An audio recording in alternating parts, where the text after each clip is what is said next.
Okay, this video is for Stephen Michael Anderson. This is easily the best question I've received or I found on the webs this whole year, if not the past couple years. And so let's get right into it. Let's talk about problems. Right? I only saw that you want to learn some technical training, some soccer skills, so that you can more effectively teach your son. And that's exactly the approach you want to take. That's exactly the approach you want to take, because once you learn it yourself, then you can not only play, you could play with your kids. It's your kid or kids. It's monkey see, monkey do, right? I could tell any player. Or you know, if you're a teacher and you say, stay off your phone in class, come to class on time, and you know, don't cause trouble. But if you're the teacher and you're coming in late, if you're always on your cell phone and you're being disruptive as a teacher to your own class, right? How could the kids follow suit?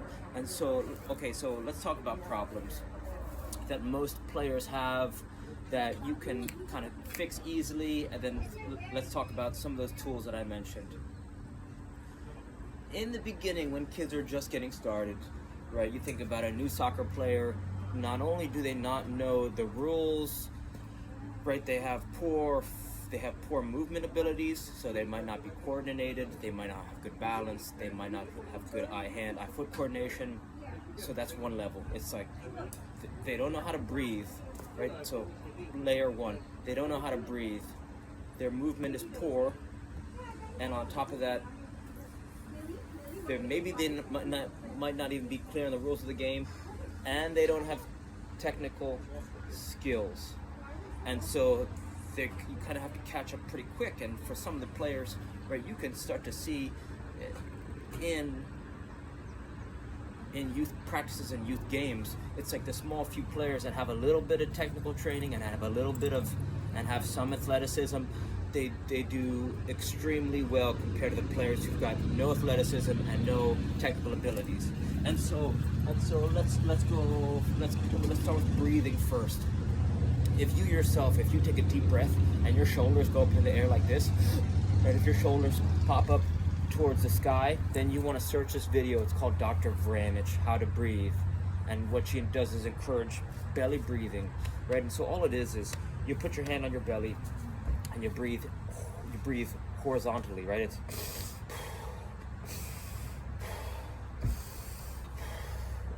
and what she says is, you know, belly breathing might not be the best way to breathe, but it's certainly better than breathing with your upper back and shoulders, because it uses less energy, which means it can effortlessly improve your stamina and endurance. And so this is something you want to test your kid, because the chances that they're going to understand how to breathe. I think babies do this, I think animals do this, but for whatever reason, it's almost cultural that we lose our natural intuition how to breathe. And Dr. Vranich, she talks about a lot. She talks about some of those things. So if you want to go deeper, that's Vranich, Dr. Vranich, How to Breathe. That's a 10 to 15 minute YouTube video. That's a TED Talk. Okay, let's talk about the arm T rope or jump rope. And so with two shoelaces tied together, or a jump rope that you have lying around the house, or just a piece of, right, this is some semi-soft rope that you can get at your local hardware store. And so this end is beginning to fray. I should tape that up, but I have one on end. And so the power of this arm T rope is that since the body is connected from fingers to toes, as you swing it between your left hand and your right hand, you're going to engage your whole body, right? And it's so subtle and it's so powerful because it's effortless, right? You can get into one-legged balance. And so what this is doing is you're developing an understanding of where your body is in time and space in an effortless way. And so you have all these soccer players, they're spending hours in the gym, right? You have runners who are doing, you know, all this strength training when they haven't developed. It's like, how do I put this into words? What this is going to allow you to do and teach your son or your daughter is how to move more effectively on the field, right? Because as you improve your balance, timing, rhythm, coordination off the field. It's going to make it so that every step you take, right, your reaction time, your ability to change direction, your ability to stop on the dime, right, it's what this is going to help you develop is multi-directional balance, timing, rhythm, and coordination, right? It's effortless movement and locomotion. And so search, if you want to learn more, search David Weck RMT rope. Right, this stands for rotational movement training. You think when you go to shoot the ball, you need balance, you need timing, rhythm, coordination. When you do anything on the field, that's all it is, no matter what sport. It's balance, timing, rhythm, movement, and coordination. And you can learn that through even here, right? So there's different patterns you learn with the rope, and there's certain patterns that are ideal for soccer. But you'll get into that later. What's most important is that you develop this kind of play with the rope, right? You're kind of just relaxed, right? Underhand swing.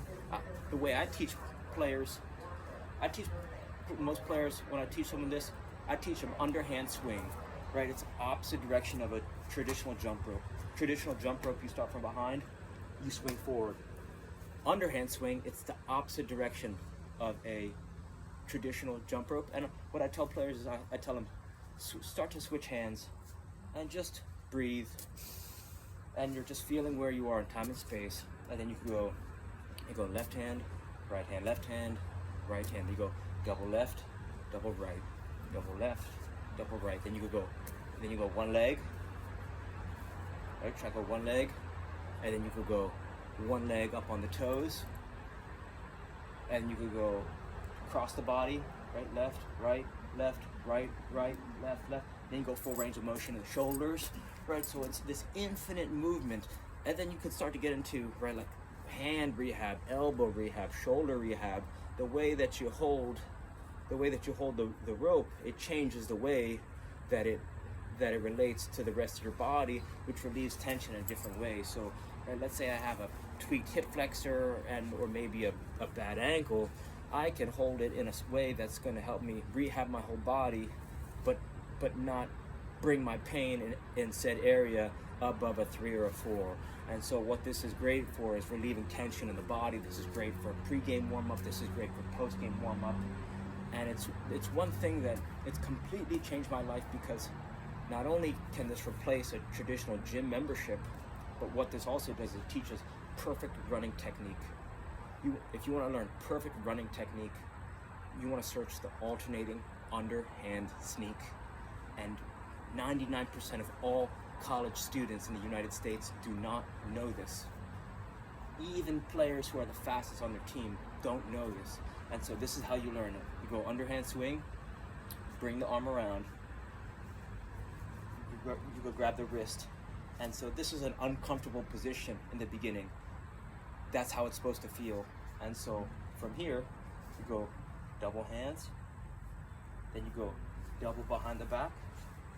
This position is going to open up your chest, it's going to open up your shoulders, it's going to improve running technique. And so from here, you go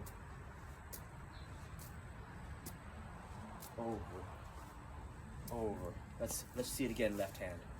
And so I had to drill this for 3 days. I had to drill this posture, this position. I had to drill this for 3 days straight, every spare moment I had.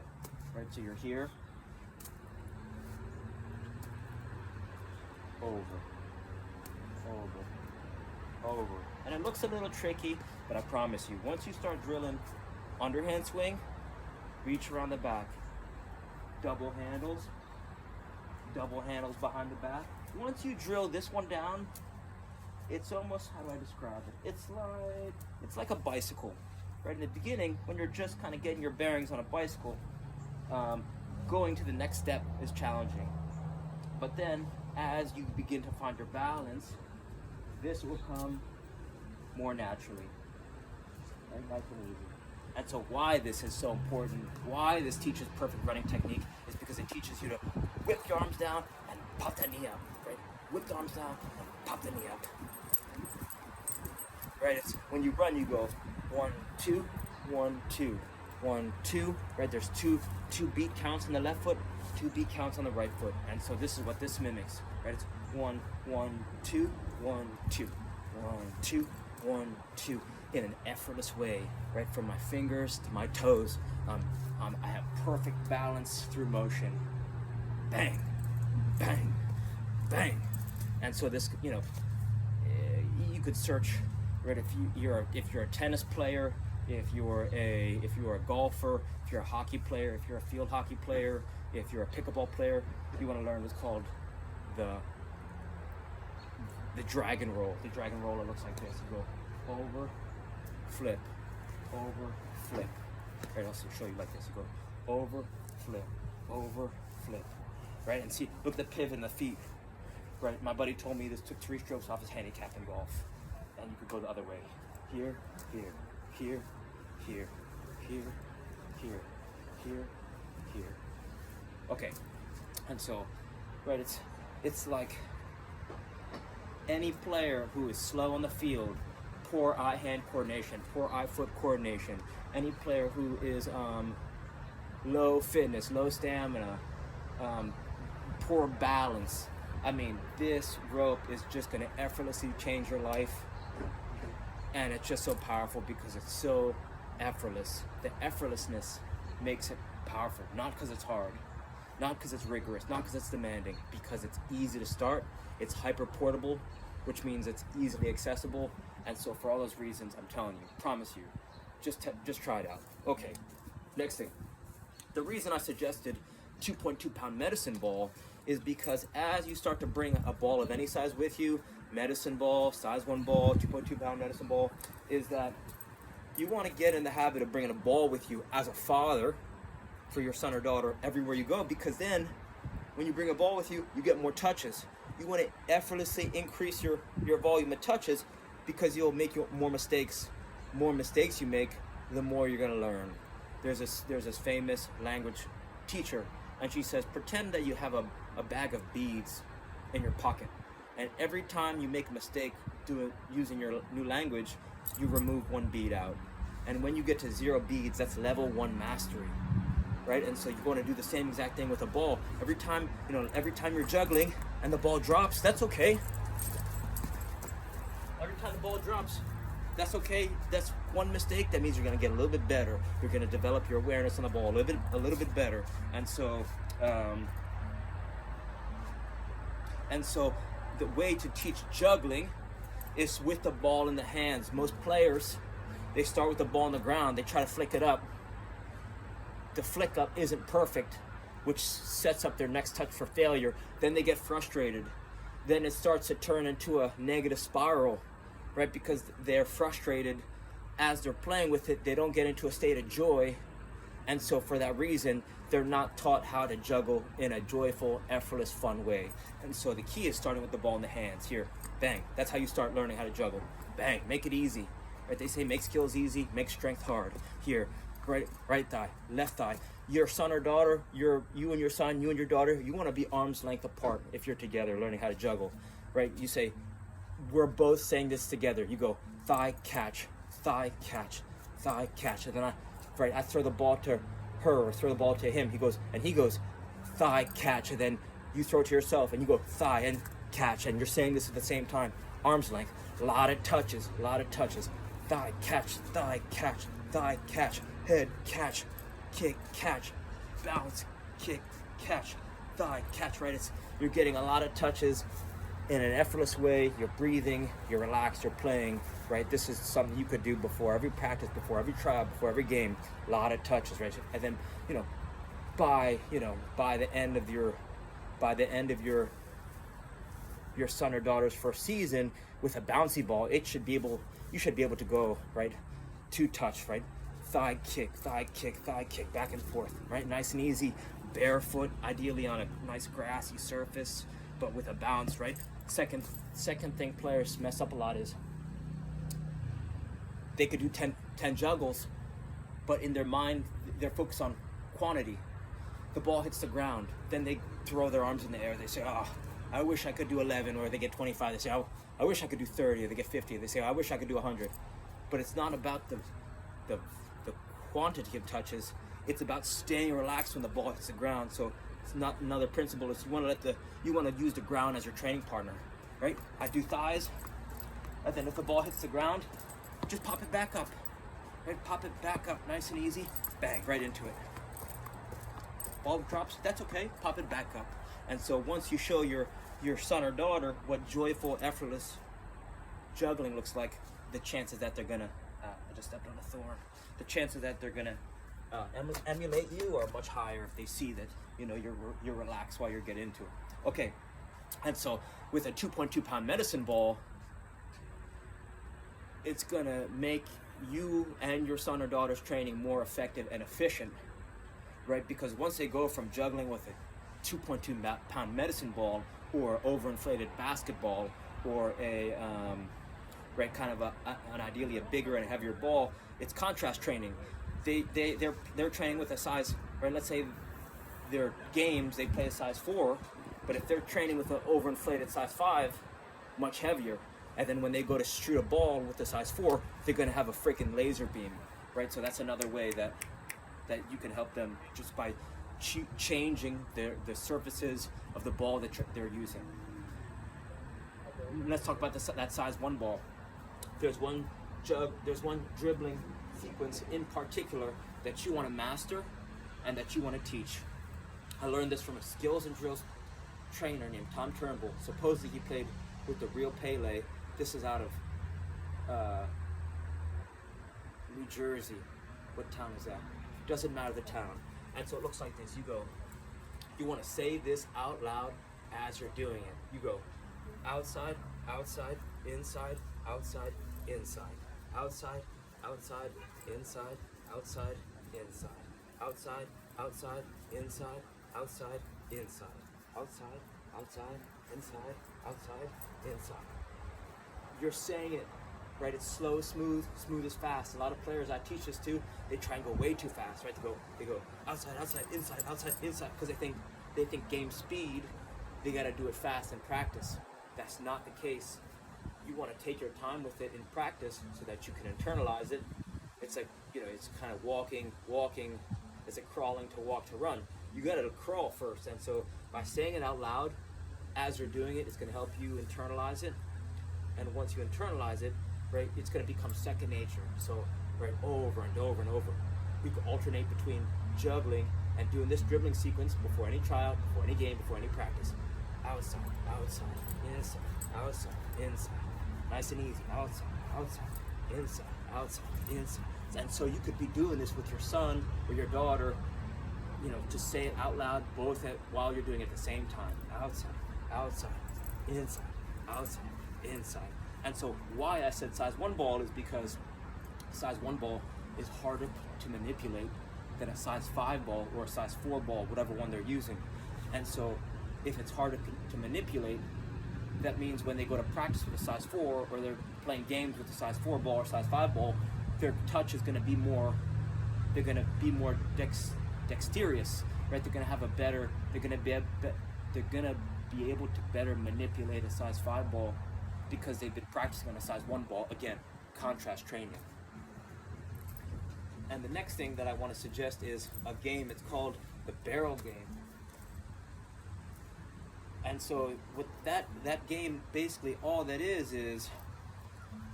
let's pretend that this bottle is a trash can or is a vessel. And so what you or your son or your daughter, the idea is you're a few steps away from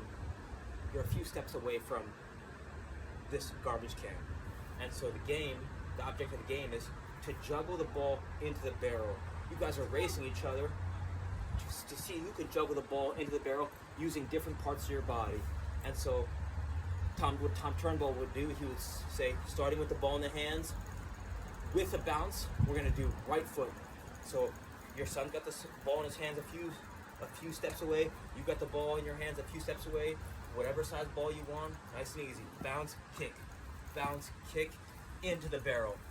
Then let's say you mess up, you gotta reset where you start at. And so let's say someone gets it, okay, you go to the next one. Then it's left foot with a bounce, ball in the hands. Bounce, kick, in. Then okay, you got it. So then you go back to your starting. Then it's both feet alternating. Bounce, kick, bounce, kick, bounce, kick, in. And let's say you mess up, then you go start again. And if your son gets it, okay, then you go to the next part.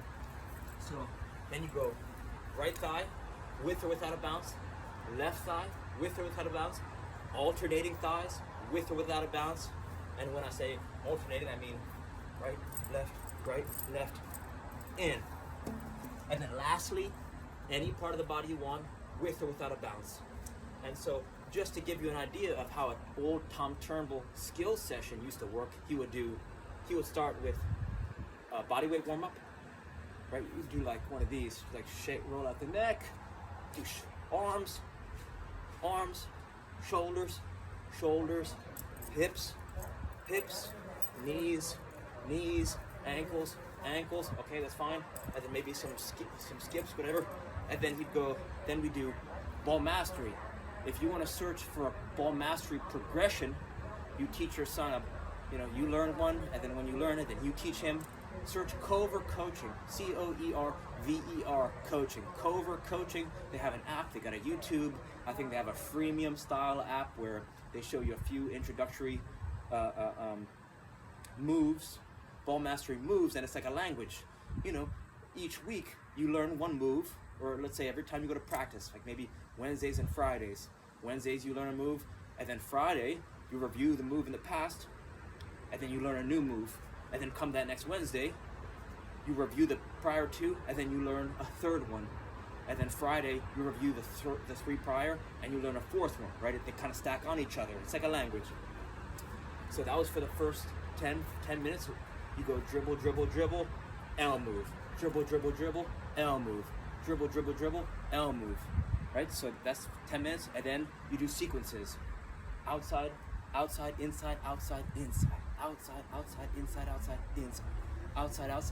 inside, inside. And then it's barrel game, right? So first 10 minutes, ball mastery. Second 10 minutes, dribbling sequences. Third 10 minutes, barrel game. Last 10 minutes or 15 minutes, 1v1 to cones. You get 2 cones, the ones you knock over.